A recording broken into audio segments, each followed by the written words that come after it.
Now, the debate structure is broken down into four parts. The first part of the debate structure is the opening statement.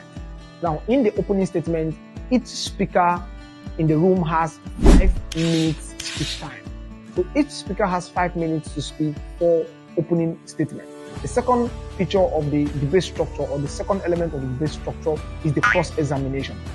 In cross-examination, each of the two teams will present one speaker, right, who would engage the other person or the other speaker on questions and answer within the stipulated time. Okay, the third feature of the one youth debate model structure is the crisis twist. Now, during crisis twist, the facilitator or the judge introduces a new development into the debate.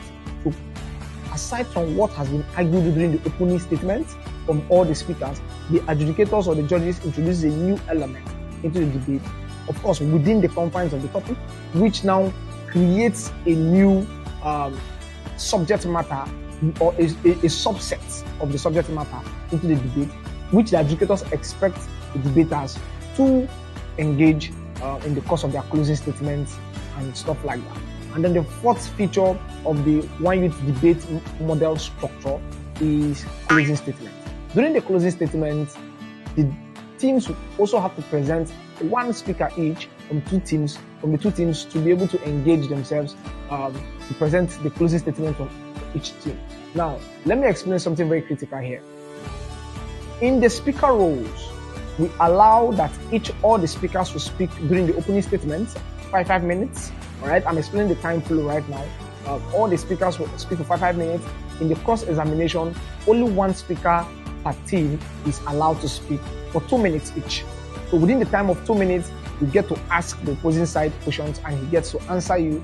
And within the other side gets 2 minutes to ask your side questions within 2 minutes, and you get to answer him or her in the course of the 2 minutes. After the cross-examination, the facilitator or the adjudicator introduces the case twist or the situation twist, within which time you now have the opportunity to build up more of your rebuttals or more case you want to engage in the course of the debate.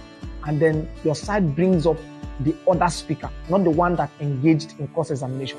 Once a speaker has engaged in cross-examination, he or she is no longer allowed to engage in closing statements, all right, or in the closing argument. And the reason is simple.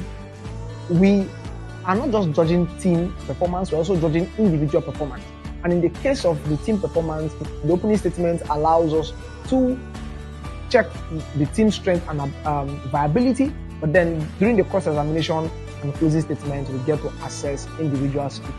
So you get to do well or poorly in the cross-examination, and your partner or your teammate gets to do well or poorly in the closing statement.